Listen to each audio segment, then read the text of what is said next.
Good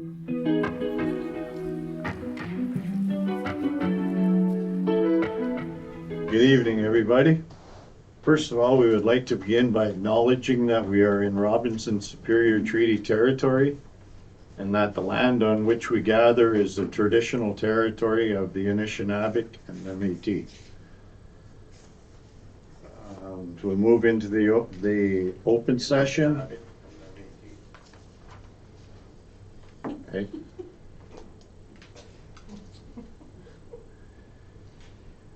Can I have approval of the agenda?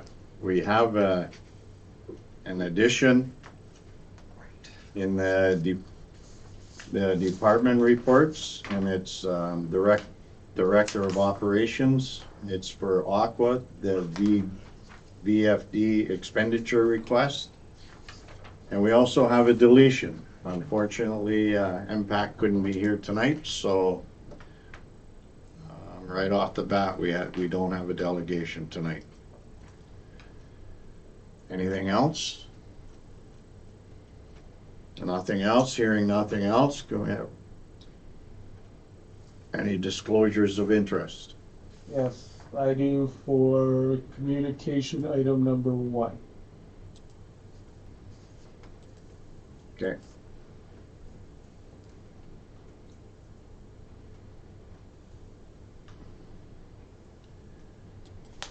And like I say, we have no delegations. Question period. No questions. Okay.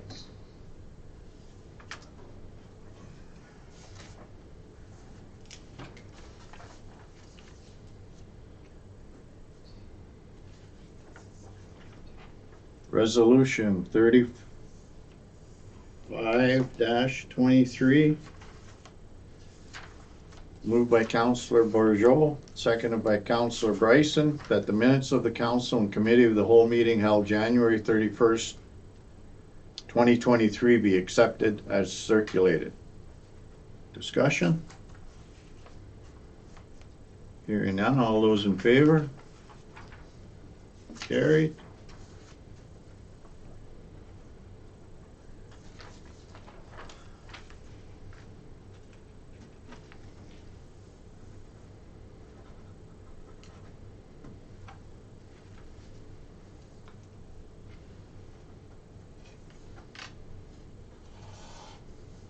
Is there any business arising from the January 31st minutes? Move into the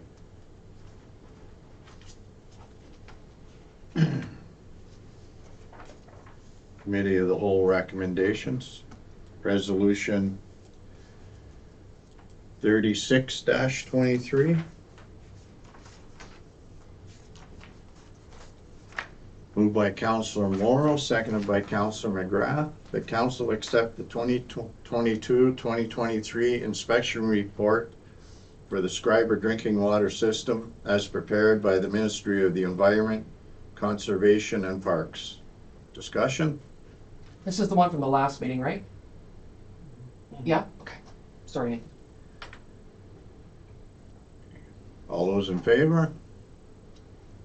Carried.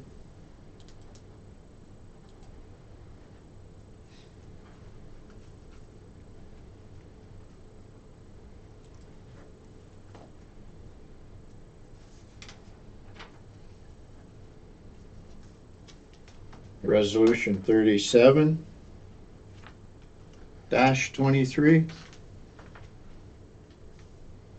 Moved by Councillor Bourgeau, seconded by Councillor Bryson. The Council declare the Wheel McLean oil furnace as a surplus asset to be disposed of, and the furnace be advertised for sale on Gov Deals at an opening bid of $500.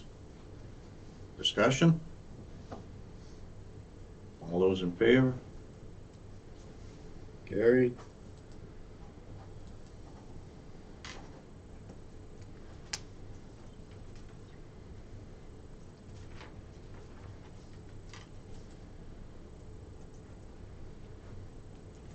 Resolution 38-23, moved by Councillor Morrow, seconded by Councillor McGrath, the council declare the Northern Steel oil storage tank as a surplus asset to be disposed of, and that the tank be advertised for sale on Gov Deals at an opening bid of $1,000. Discussion? All those in favor? Carried.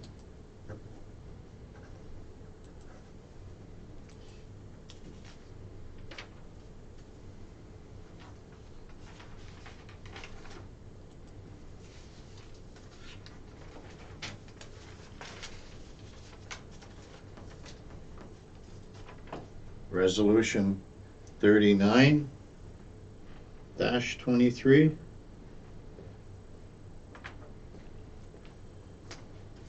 Moved by Councillor Burgeot, seconded by Councillor Bryson. The council renew the North of Superior Travel Association advertising package full page advertisement for the year 2023 in the amount of $3,500 excluding applicable taxes. Discussion? Unfortunately, it was in print. It was already printed. Oh, we couldn't So make any we couldn't changes? do the change, but it is noted for next year. So.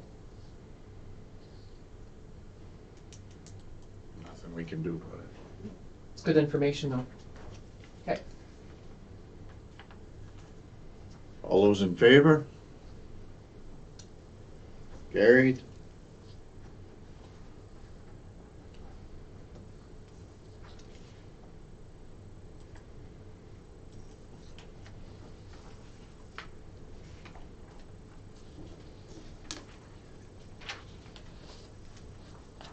Resolution 40-23. Moved by Councillor McGrath, seconded by Councillor Morrow. The council approved the temporary recreation programmers plan for the Winter Carnival 2023 event scheduled for February 23rd to 26th, 2023. Discussion? All those in favor? Carried.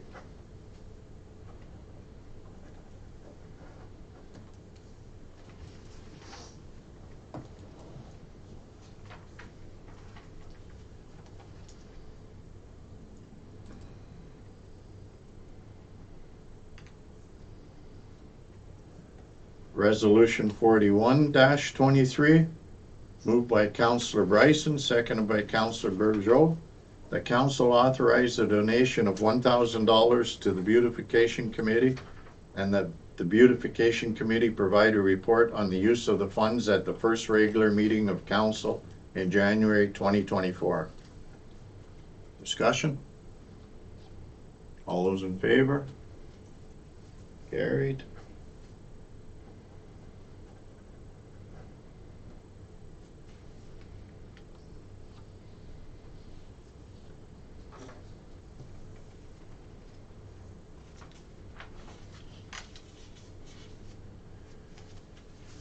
Resolution 42-23, moved by Councillor Morrow, seconded by Councillor McGrath. The council approved the purchase of 5 3M Scott air cylinders from M&L Supply at a cost of $9,093.08, excluding applicable taxes. Discussion? All those in favor? Carried.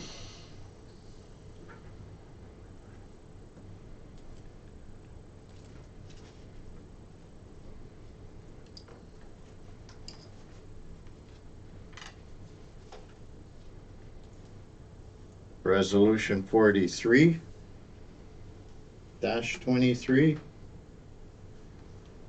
moved by Councillor Burgeot, seconded by Councillor Bryson.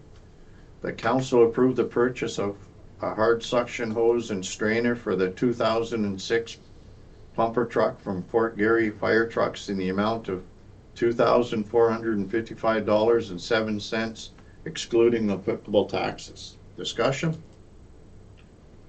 Hearing none, all those in favor? Carried.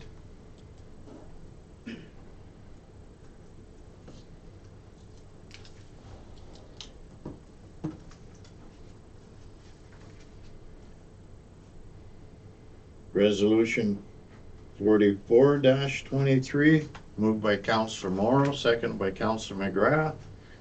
The council transfer to the Recreation Committee Reserve Fund $308, which represents donations from vending machine sales in 2022. Discussion? All those in favor? Carried.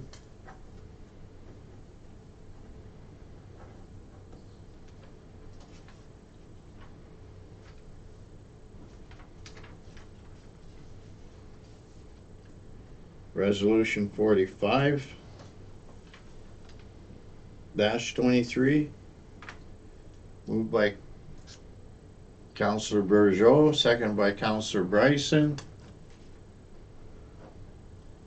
The council transfer to the Recreation Committee Reserve Fund $77.96, which represents net apparel sales for 2022. Discussion? All those in favor? Carried.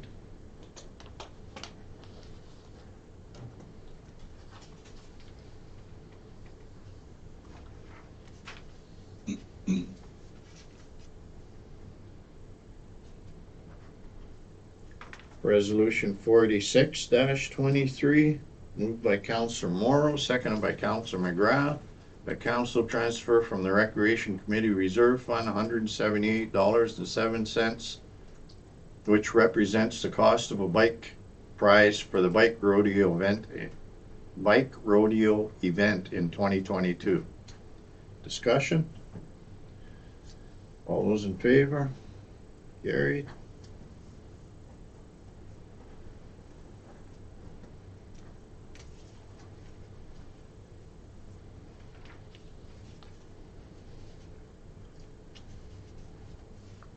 Resolution 47-23,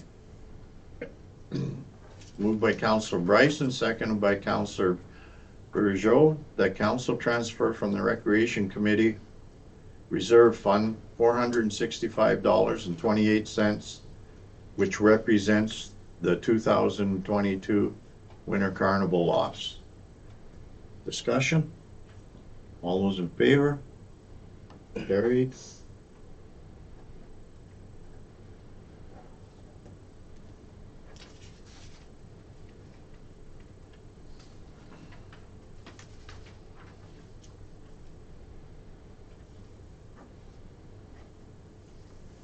Resolution 48-23,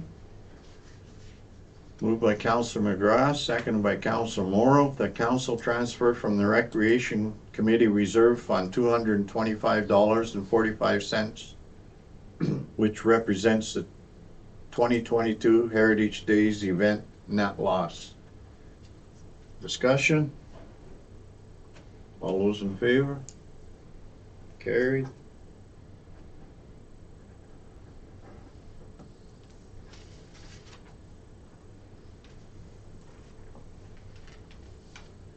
Resolution 49-23, moved by Councillor Bourgeot, seconded by Councillor Bryson, that council transfer from the Recreation Committee Reserve Fund $2,125.07, which represents the July 30th, 2022 EDLA performance net loss. Discussion? All those in favor? Carried.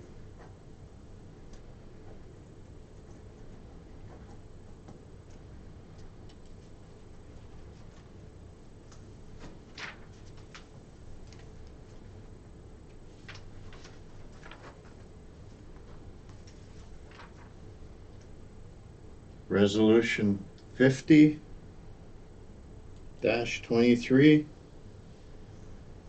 moved by Council Morrow, seconded by Councilor McGrath. The council of the Township of Schreiber support the resolution of the City of Thunder Bay with respect to Bill 42, Gender Affirming Healthcare Act. Discussion? All those in favor? Carried.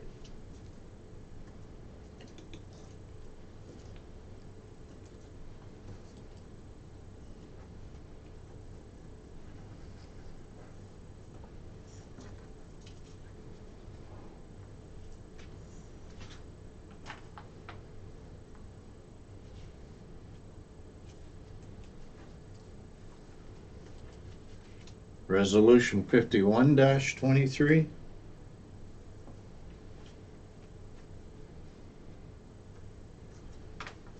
Moved by Councillor Bryson, seconded by Councillor Bourgeau. The Council of the Township of Schreiber support the resolution of the Corporation of the Township of Lanark Highlands with respect to violence against women. Discussion? All those in favor? Carried.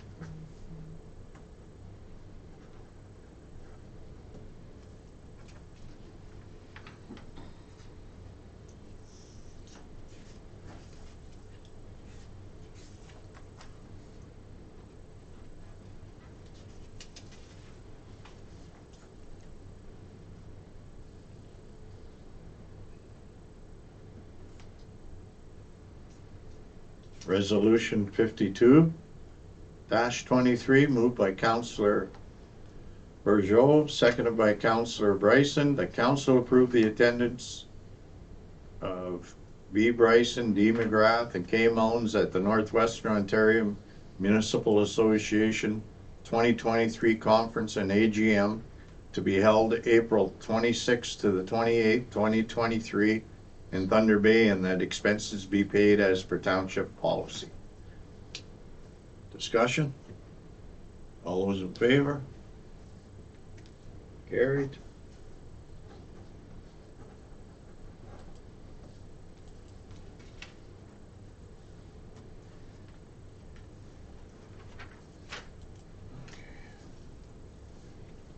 Resolution 53-23,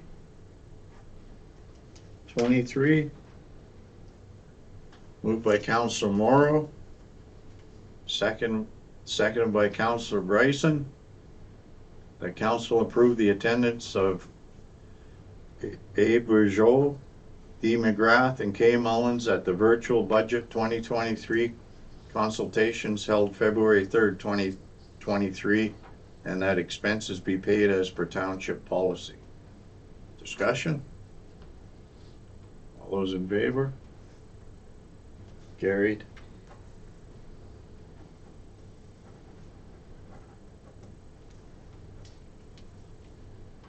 January 31st was a very busy meeting. Oh.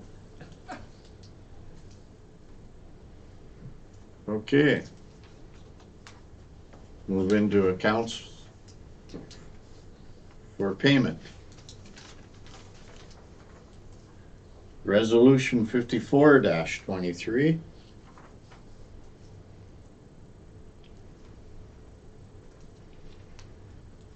Moved by Councillor McGrath, seconded by Councillor Bourgeau, that checks issued on the general bank account in the month of January 2023 in the amount of $931,821.91 for general accounts payable be approved and ratified. Discussion? I had some questions, just to get you curious. January 6th, check number 26311, Automation Now, $181,440. That was for phase 1 of the electrical down at the wastewater, and that will be expensed on the 2022 budget. And then the Cloud Darling expense further down of $190,970 is for that new heating system that's here at the complex, and it's also being expensed in 2022. The rest of them were just small ones like Grant Thornton, that was an interim billing, and Thunder Bay Letter Shop Services. I just hadn't heard of that company before, and they let me know what that was about. And then, of course, for our last report, that was the only questions I had. I don't know if anybody had any others. Hearing no further discussion, all those in favor? Carried.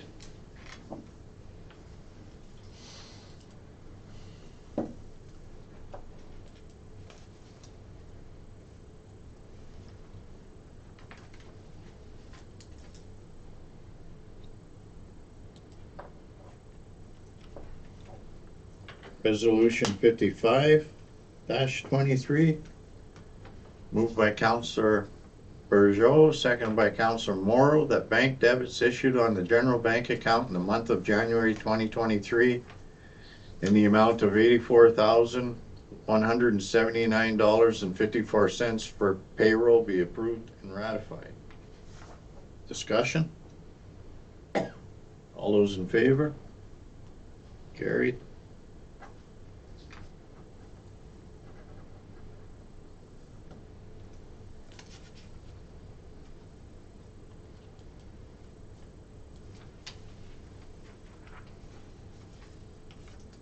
Resolution 56-23,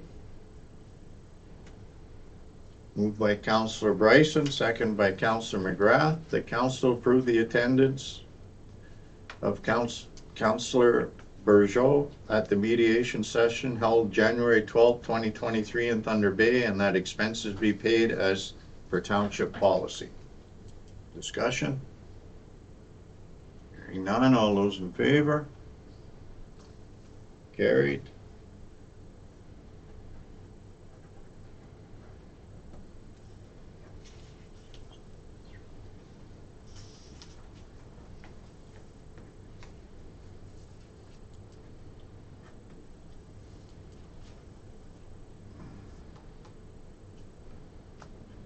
Go under unfinished business.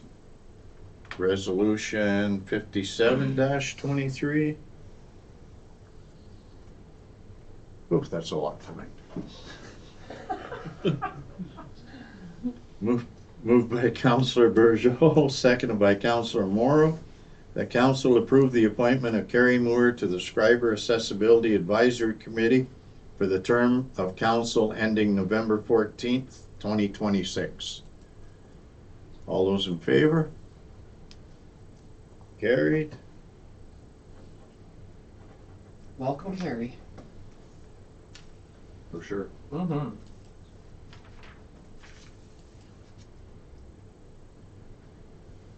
Resolution 58-23.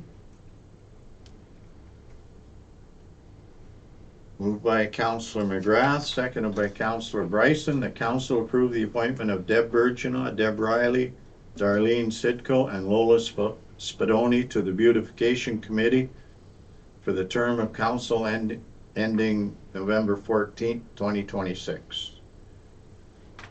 Discussion? All those in favor? Carried.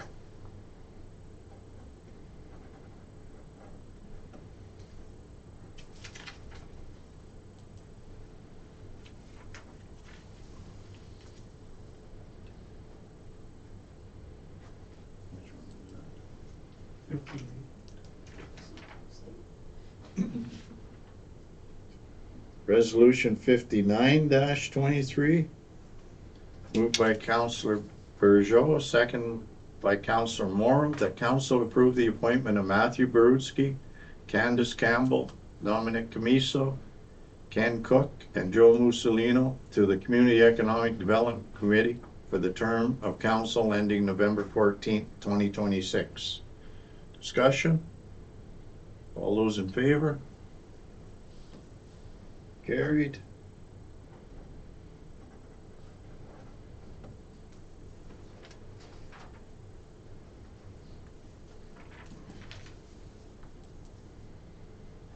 Resolution 60-23.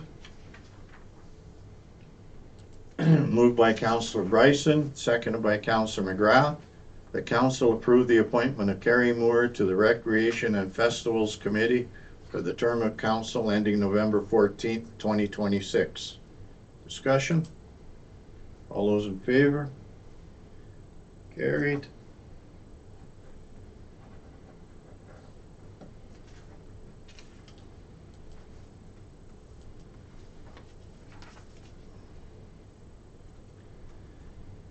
Resolution 61-23. Moved by Councillor Bergeau, seconded by Councillor Morrow. The council approved the appointment of Brenda Ismutson, Kathy Coyle, Edith Howard, Ted Jordan, Lorraine Key, Roseanne Pellegrino, and Terry Thompson to the Schreiber Senior Center Committee for the term of council ending November 14th, 2026. Discussion? All those in favor? Carried.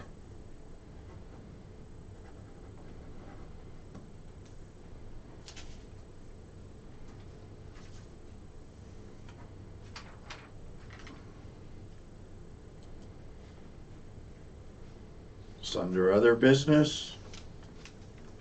Resolution 62-23.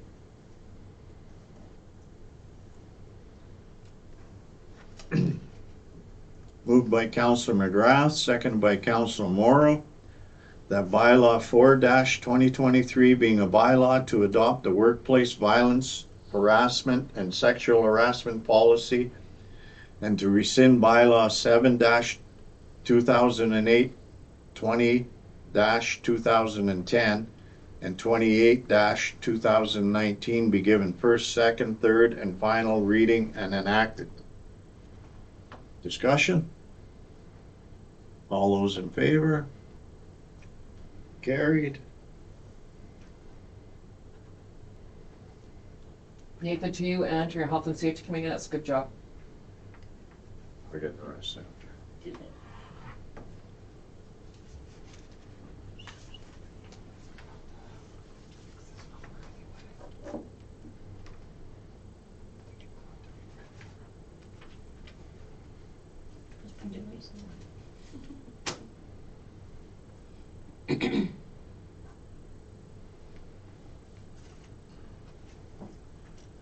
So now we'll move into the committee of the whole portion of the meeting.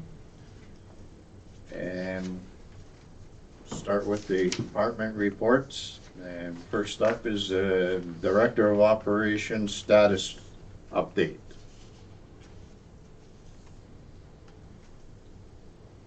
You're still with us, Tammy? I am. Okay, if anybody's got questions.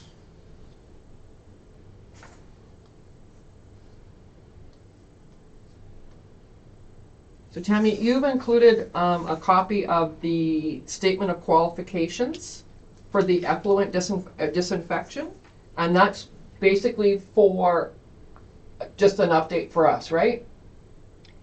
Are you talking about the report from the EXP services? Yes. Okay, so that was a request from town council, past town councils, to design brief, to develop a design brief for the UV disinfection, because we cannot continue to chlorinate. Right. The mandate has changed, but we're looking for money to get that done before we can actually move forward, because it's going to be a very expensive project. Right. But that is the design brief. They were halted at this point. So now we have to wait until we can find some money to proceed. And this was completed at the end of October. Yes. Okay. Of 2022. Yeah. Yes. Okay. And do you want to just give like highlights about the other stuff on here? I see your final inspection rating for the are pretty high.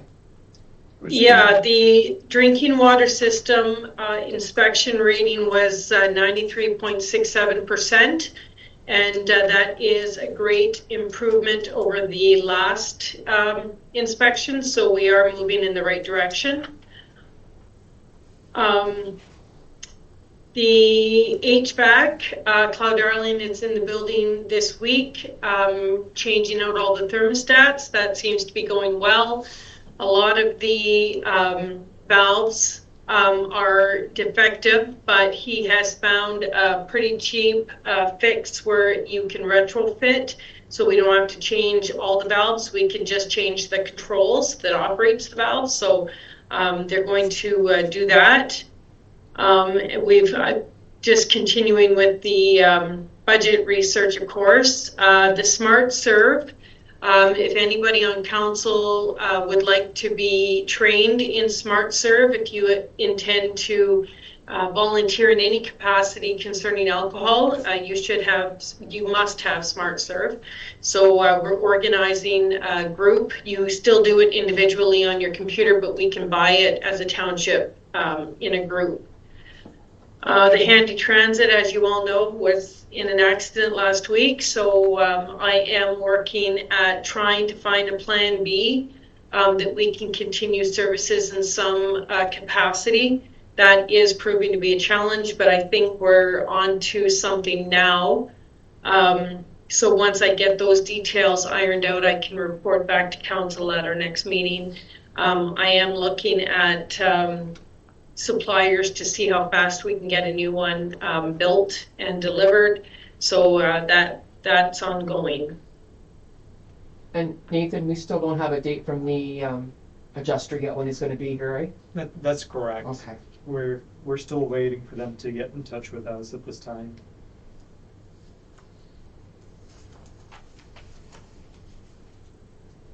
Okay, Tammy, thanks for the update on that. So we'll move on to number 2, your Director of Operations report on Aqua expenditures. So this expenditure is actually concerning the 5 pressure filters at the water plant. The reason that we need to top up the media in the filters, replace the butterfly filters that's letting water by is probably a large contributor to the turbidity exceedances that we've been experiencing. We have been mandated as part of our drinking water inspection that we must do a filter optimization study. That is due for January 2024. That study, though, will likely take all year to compile information and data. And the reason for that is to capture all the different characteristics of our source water as the seasons change. So it is to our benefit to make sure that the filters are at their best. And because at the end of the year, whatever that filter optimization study tells us that we have to do, it may require us digging deep into our pocket, or it may be as simple as just changing some chemicals. But the work that we do now will help us in that study for our results at the end of the year. It'll be especially helpful with this spring turnover coming around if all of this can be done before then. So this $19,264 is critical now. We don't want to wait till we finalize the budget, is what you're telling me. Okay. There is a lead time on delivery, so it has to be ordered now so that we can have it in place. And with the weather the way it is, who knows when spring is going to come and when that turnover starts. So it's important that we have those filters working at their best. That's a capital expense. Yeah. And I'll just go over the recommendation, just so anyone following at home knows what we're talking about here. So it's a recommendation that council accepts the expenditure request from Aqua in the amount of $19,264.18, including applicable taxes, for the anthracite and butterfly valves to optimize the 5 pressure filters at the Schreiber water treatment plant. And they didn't give you a timeline, eh, Tammy? The timeline for delivery? Is that what you mean? Sure, that and the install. Well, the install will be done as soon as the product comes in. When they measured the media to know how much they were going to need of the anthracite, that's when they discovered the butterfly valves. So the anthracite is actually already approved for them to order it because that was 6 weeks delivery. So we had to get that moving. The butterfly valves are a shorter lead time, so we're waiting for approval from council before we actually order those. Tammy, what do we But do they with will be the, installed sorry, go as ahead. soon as it arrives. What do we do with the defective butterfly valves? Is there opportunity to have them rebuilt and on the shelf for the next time we have failures, or are they scrap? That's a good question. I will make note of that and ask Aqua. But if I were to guess, I'm going to say that they are not, they can't be rehabilitated because it's the butterfly valve itself that is worn off. It's rounded and it's letting water by. Could be a matter of just changing that part. I'm not sure, but I'll ask. Thanks. Good question. And this is going to show up as a 2023 capital expense, yes? Yes.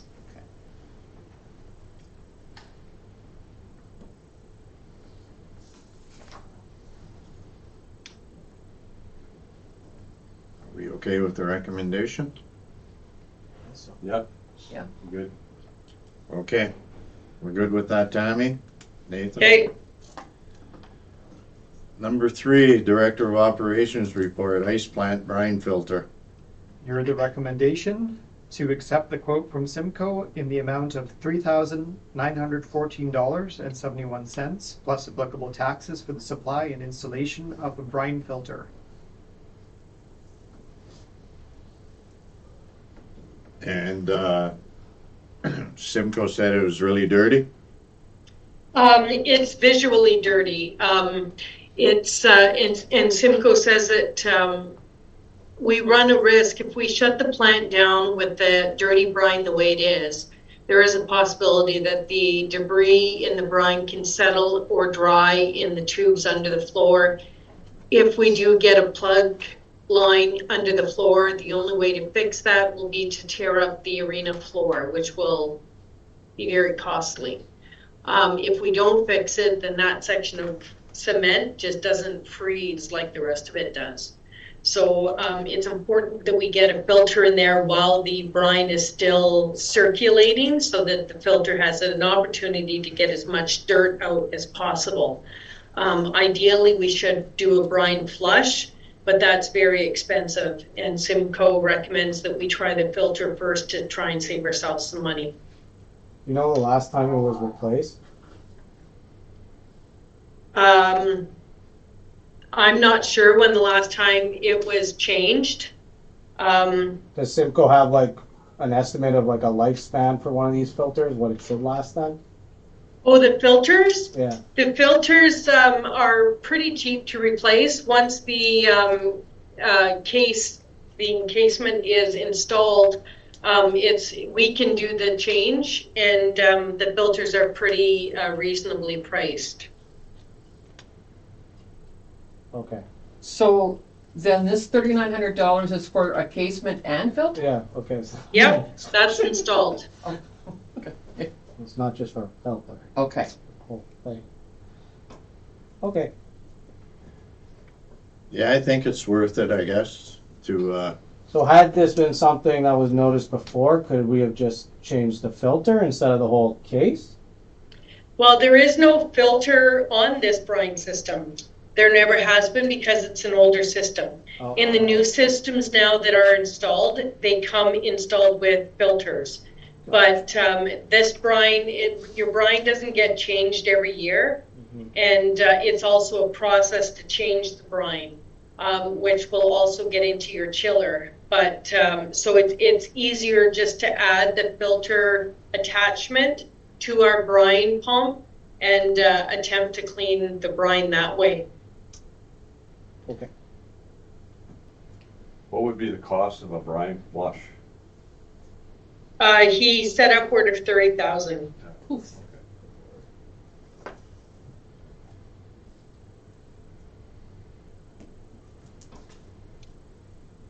okay.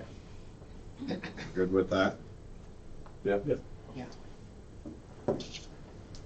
Okay, you're up again, Tammy. Director of Operations report, calendar parking signs. And in this case, it's a recommendation to accept the expenditure request from Nova Pro Industrial Supply in the amount of $1,920 plus applicable taxes for the purchase of 12 calendar parking signs. Again, then this is actually very discretionary, so Tammy has looked into the pricing. Ultimately, it's going to be up to council to determine, if this is worthwhile to pursue in the pursuit of enforcing overnight parking.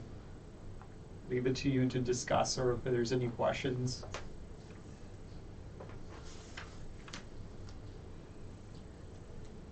So these are just at entry points off the highway. Correct. We do have signs that are there on streets intermittently. There have been circumstances where people have stated they haven't seen those signs. Do try to make an effort to let people know that we are enforcing overnight parking. It's common across numerous Ontario municipalities too. Could be one in the subway for the south side of town, and they're in every highway entry. But we thought of the subway too. It's just the highway entries I don't get. If I was visiting a town, would I need to know that I couldn't park on the streets between 2 a.m. and 7 a.m.? Maybe. I don't know. Well, Is it a reminder for our own residents? Maybe. yeah. We've had a few complaints that they were from out of town and they didn't know anything about calendar parking because there was Okay. no signs. So that's 12 signs, and how many signs do we have up now, approximately? Right now, there's a wide number of them. They're kind of scattered all throughout our streets. So about 12 extra signs. These ones will be much bigger signs at the Yeah. entrance of the community, so that way it'll make it more obvious for, again, some of the feedback we got, not certainly by all, but from some people who did get fined was they didn't really know. Yeah. So we're thinking maybe by doing this may be an additional effort to help get, word and remind people Yeah. that There was overnight parking's an issue. there was talk of this back when I was working, and I can't remember. Blind Grip? No, not Blind. There's 2 signs in the town, big ones. One at the east entrance of the town, and one at the west entrance of the town. So, and it says basically the same thing: no parking on the streets, and that's how they covered it, and it was working. Yeah, okay. But that's be a bigger cost of 2 huge signs Right, like that. yeah. I think it makes sense, because it's not like we're not having problems with overnight parking, we are. Right. We are having some issues with Yeah. it, so. Yeah.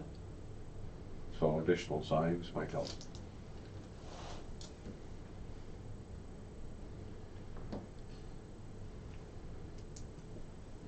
And this is gonna go again on 2023 budget. Correct, Okay. unless we can supply it into our operating costs. We may have a bit of money within a GL for our street signs, so I'll check with Marlene and see. Okay. Okay, number 5, Finance and Special Projects Administration report, Great Lakes Waterfront Trail expansion. Just to clarify here, and you did bring it up, Anne Marie, there was some contradictory information there on the installation. That was, I'll just go over the request or the recommendation here again, just to clarify it. So the recommendation should read that the Council of the Township of Schreiber support the Great Lakes Waterfront Trail Partnership Program with an annual contribution of $500 per year to the Waterfront Regeneration Trust. They will be providing these signs as part of the program. So I did get some clarification by looking at the email that was issued from the Waterfront Regeneration Trust. So they stated that they've leveraged support from partner organizations to secure funding from the federal government for the inaugural run of the face plates for the sections of the route that can be implemented and ready for 2024. The program will cover the fabrication and delivery of sign faceplates for the implementation. We ask our partner communities to provide the mounting and hardware and labor for the installation of the wayfinding and signage. So those wayfinding and signage costs, again, could be incorporated in our regular operating costs. So do you have like a guesstimate on what it would cost in labor to install 36 signs? Well, in labor, it depends on the time, so we would have to talk to our public works team and determine. We don't want these being done now, right? Okay, good. It's certainly not a priority thing. It will be just a project that they could work on in the summer, right, and do it, put up each sign where they can. And secondarily, you are looking to coordinate with Casque Isle, right? Because they've got a system of signage up as well. Yes. Okay, For the smaller signs, right? yeah. Yeah. Just so that we're still working in partnership, with the Oh, yeah, ones we've yeah. already developed. Okay. How large are these signs?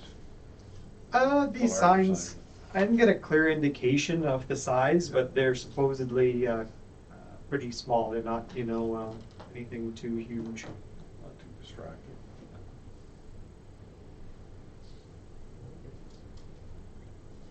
Then that annual contribution it's at the discretion of. Yep, at the discretion of every the year. municipality. And they're saying really it's for them, it helps fund their website. Yeah. So Okay. the way I see it, this is a regional effort to really advertise our region and So we give them the money Yeah. to get more money. Okay.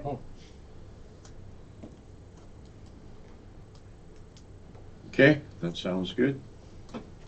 Schreiber Senior Center Committee meeting minutes, November and January. I'll let you talk to that, Dan, if you want. Yep.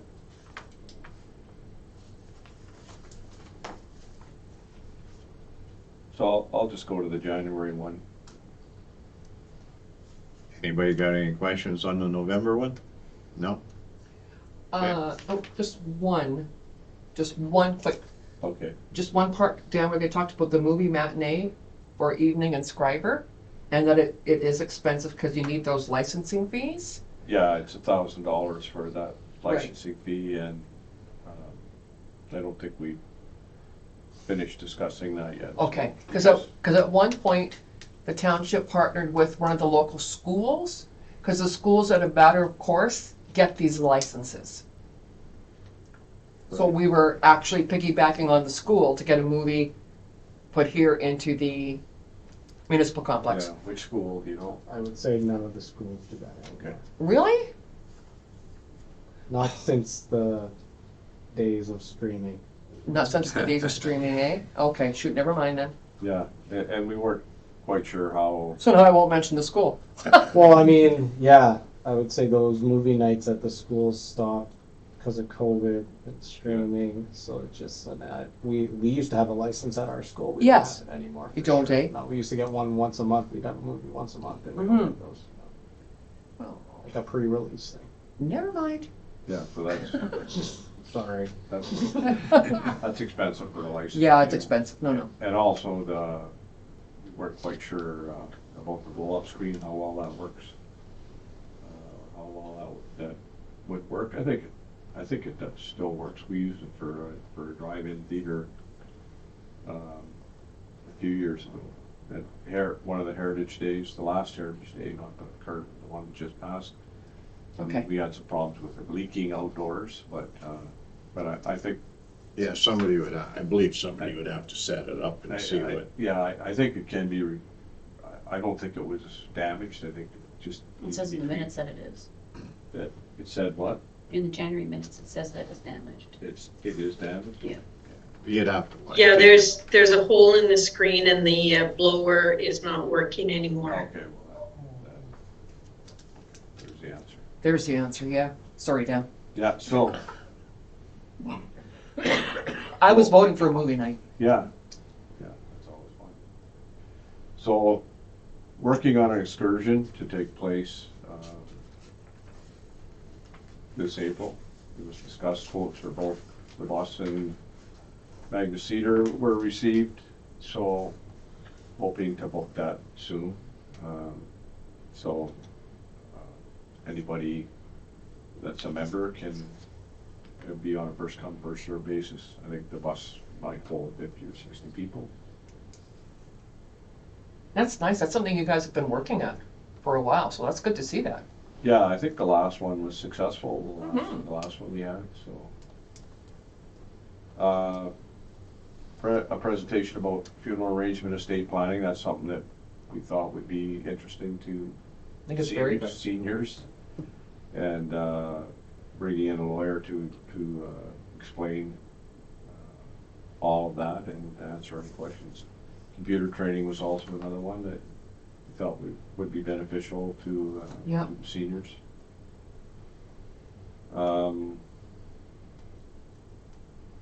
So we did have some discussion on a senior community grant program, so we're looking for ideas from committee members on that. And then discussion on the winter carnival. So some of the stuff that's ongoing, floor curling, is ongoing. Pickleball, that hasn't been too successful in the last, since COVID. Swedish weaving is going strong. Remolia double draw is going strong. Foot care, looking into maybe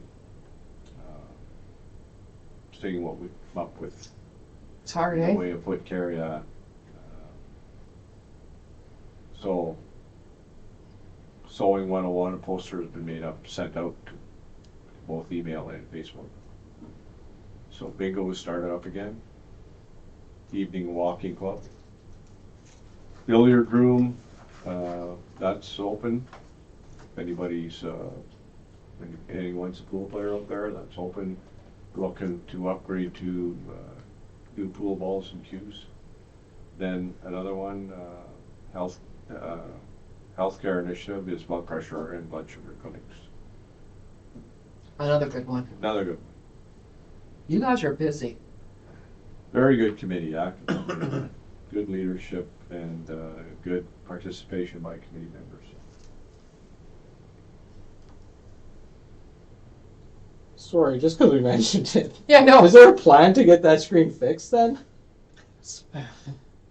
The plan is to, there's a grant available that's coming up, and we were going to use the opportunity to replace it and to improve the sound system that we currently have.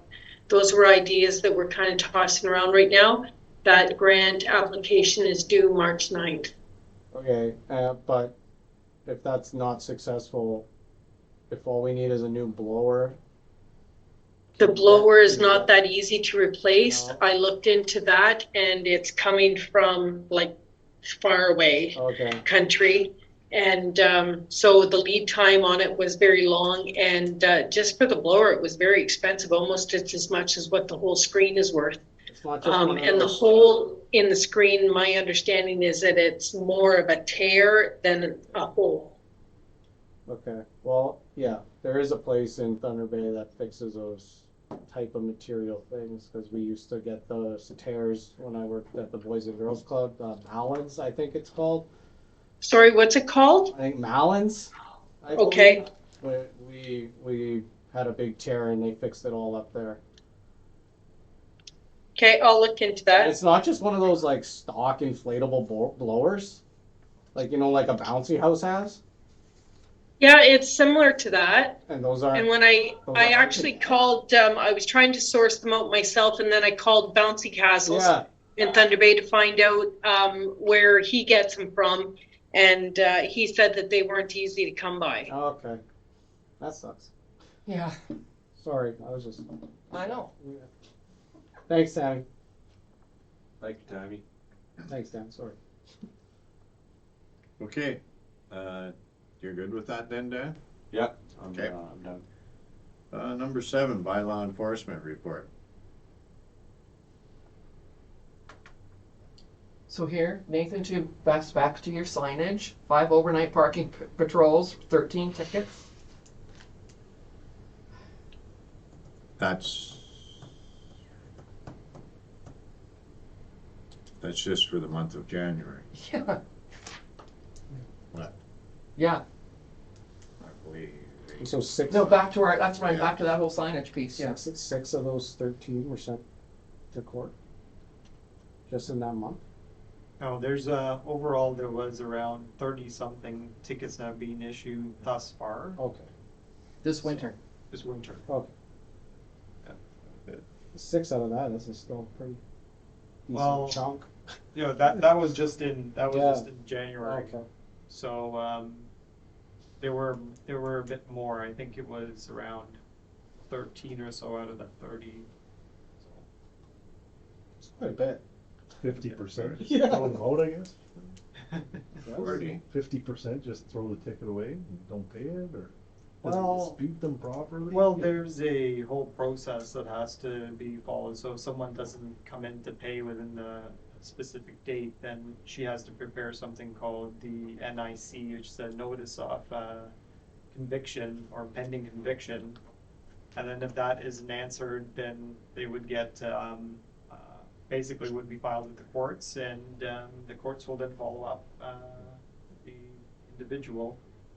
Person still chooses not to pay, then it could hamper their registration. Because at this point, once it gets filed with the courts, it's at that point out of our hands. Do we incur any legal fees on these things? No. Not with Part 2 tickets. Okay. What does it cost for a ticket? What's the fine? Yeah, what is the fine? It's typically $25 for any overnight parking. The majority of our Part 2 violations for parking is typically around $25, except for parking in a handicapped vehicle spot. That's like $300. As well it should be. Fair. absolutely. I believe the ones around parking in front of a fire hydrant, that may be 35, so that one's a bit more too.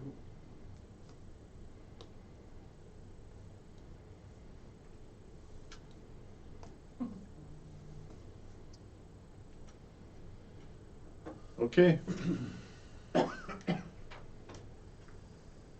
I guess we can, we'll move into the communications. Do you want to add? Oh, as soon as you said that, Director of, I know, was, okay.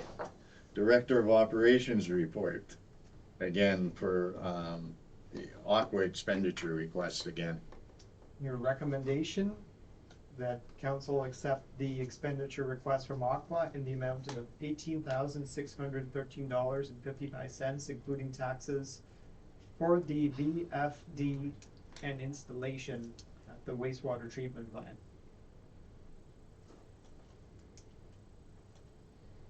Tammy, did you wanna? Damn, yes. So if you recall back in November, we had a failure with the VFD, and it came back as dirty power. 'Cause we had that bump, right? They were suspectful of the dirty power.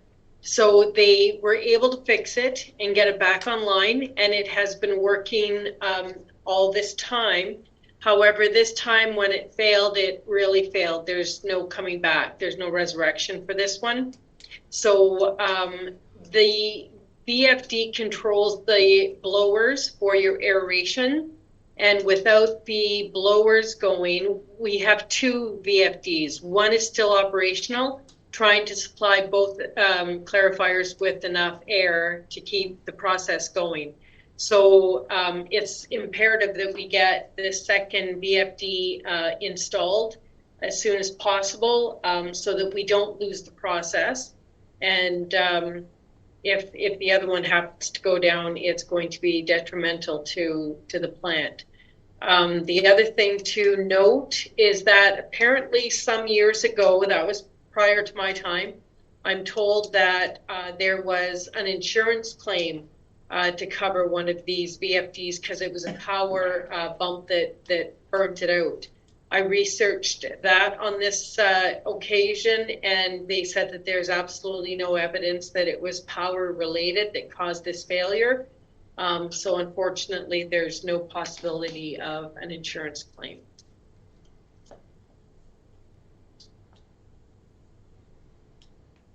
So once again, 18,613, that's gonna be a 2023 cap cost. I hope everybody's Yes. noting I'm that writing them down, yeah. anything to do with water and sewer is pretty damn expensive. You aren't wrong. Whew. And Tammy, you jinxed us, because when you give us the tour, you mentioned that. Yeah. We should have been. I did, sorry. No, I mean, it's something that has to be there. But it's everything to do with water and sewer is so darn expensive. And necessary. And necessary, for sure. It's an expensive meeting, man. So is the VFD that will be purchased, is it the same as the other one? Like same manufacturer, same, or is it, did you say there was two? Sorry, I mean. Yeah, there's 2 VFDs in operation down there. Automation Now usually is the one that does the installation for us. I'm not sure of the brands that are currently down there or where they came from in the past. Are these original components? Tammy? No, I know that one has been replaced, but I'm not sure about the Yeah. second one or this one. Yeah, so the second one could fail at any time. If it's old. Okay, well, knock on the table. Yeah, that's not New nice. start. We are doing, you know, Yeah, substantial electrical upgrades Yeah. at the You wastewater are. treatment You plant, just so. paid for that phase 1, yeah, I know, Yeah. you are, definitely. So hopefully, you know, going down the road, whatever the electrical situation may be that may contribute to causing these VFDs to have issues, Yeah. may address it, so. Yeah.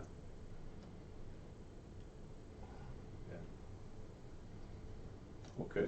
Okay. Okay, so I got a recommendation there to do it. Yeah. Okay, that brings that to an end, and we'll go into communications. Mayor Mullins, on item number 1, Do you want me to leave? I have questions regarding the specifics of this property and how the building permit was issued for an identifiable resident. If, in terms of any discussion on the, what you say, process for deeming bylaws, and that's an open session discussion, but if you want to talk about an No, I have individual specifics, and the specific specific questions. property and the specific permit, that would be a closed session discussion. I believe I need some more Yeah, information. I need lots more information that's, I think, specific to this issue. Can Could bring we- that back into the closed session.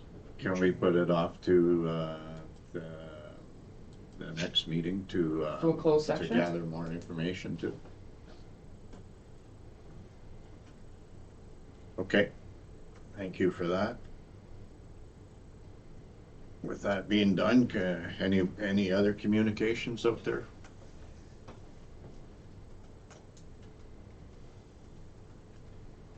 This bill 23, and I know Nathan has spoken this before, impacts of more homes built faster.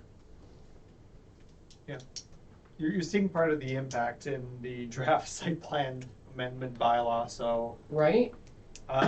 it's difficult to catch up with all the changes that happened in this Bill 23. I know that our planner's currently working on a proposal for the official plan and zoning amendments that are going to be required from that, and it makes it very complicated. And you know, there's a substantial amount of resolutions coming from communities, and it's all pertaining to this Bill 23. But I believe the province is quite adamant to keep course in its direction, and I don't think anything will change from that. Why? Southern Ontario, they're looking at significant tax rates for those municipalities that depend on the income from development Developers, charges. I know. But they're really getting hit hard. So the existing tax base now would have to pay Yeah. for, I guess, supplying all that new infrastructure or whatever additional service demands are attributed to new subdivisions being built.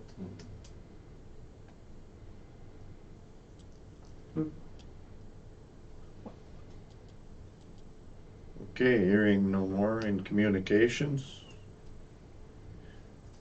Shall move on to unfinished business. The AMO 2023 general meeting conference.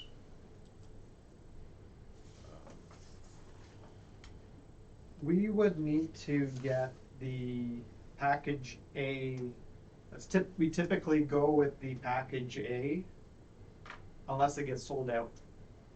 So that's just including the networking session the night before, right? That's the only difference between A and B. Yeah, includes a networking session on Tuesday. I mean, the main thing, right, is the networking. Okay.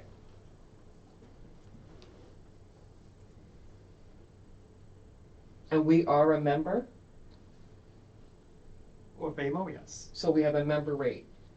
So package A, if we want to buy it now and get it spent early, we're gonna save ourselves $260 for $820 a person.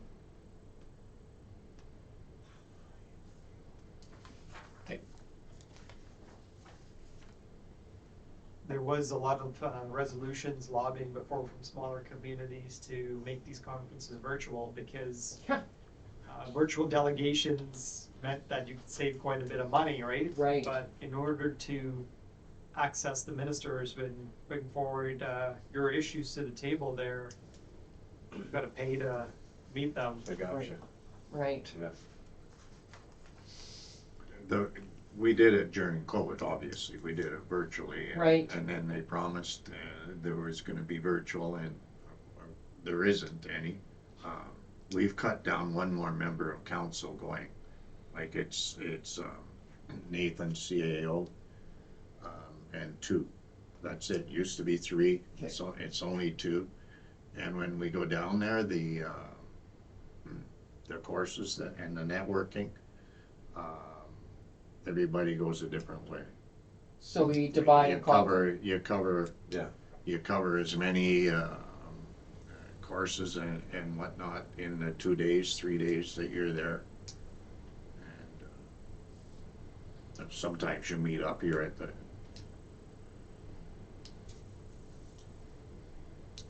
and I found the networking at Roma was second to none this year. It was good. Okay. And I'm sure you're going down to London, I'm sure you. So you're making connections and being able to ask questions and bounce ideas off each other. Okay. Find out that a lot of communities have a lot of similar issues, and sometimes when you're able to have those conversations, Okay. to know people and see how they've dealt with it. And then you bump into the there's the trade show down there, and then you bump into the odd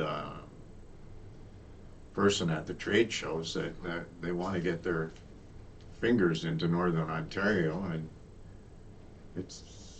some of them are interesting. Okay. And Dan, you made a great connection there with ISO, so. Yeah. Yeah, so we have So who's, a proposed project here in town. Yeah. And who's going? try to Okay. get as much support as possible, or as much information as possible. Okay. So we have Yeah. so we have Nathan and Anne Marie confirmed. We don't know yet. You said you can't, eh, Benj? Probably not. I got some stuff up in the air Yeah, at work. okay. Okay. I'll Come on, let- Dave. I'll let you know soon, Cecile. You may have to go as package B though. I'll survive. We'll survive.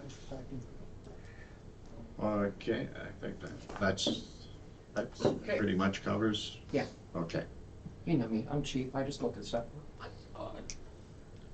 Okay, other business, draft site plan bylaw amendment. These are changes that the planners looked that we would require for site plan control bylaw. Right. If you notice there, it's mostly simplifying the process for residential homes. So you would only need the site plan for homes that, if you're gonna be basically getting 11 units or more in a proposed development. What complicates things here is we utilize the site plan to ensure means to determine certain setbacks. So it's just an ironic system. The province is telling us that they want certain setbacks from waterfront, whether it's for septic fields or whether it's for whatever environmental policy they want to follow, but at the same time, the province is curtailing our means in order to do that. I know. It doesn't It's make any counterintuitive. sense. I know. You're right. It's like the two ministries didn't talk to each other. Build your house there, but your septic tank's gotta be. Right? It makes no sense. I know,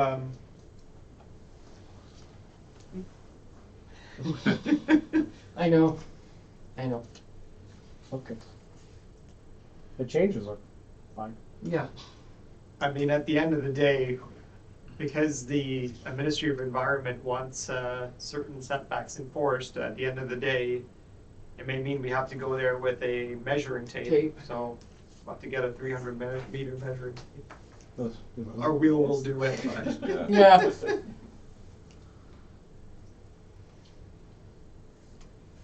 Yeah, no, it looked good to me too.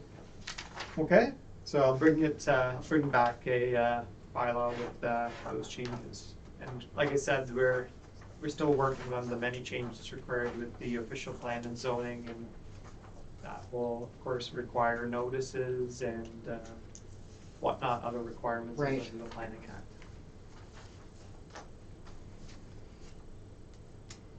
Okay, with that, I believe that brings the meeting to an adjournment, so. Resolution 63-23, moved by Councillor Bryson, seconded by Councillor Bergeau, that the meeting now adjourn at 8:14 PM.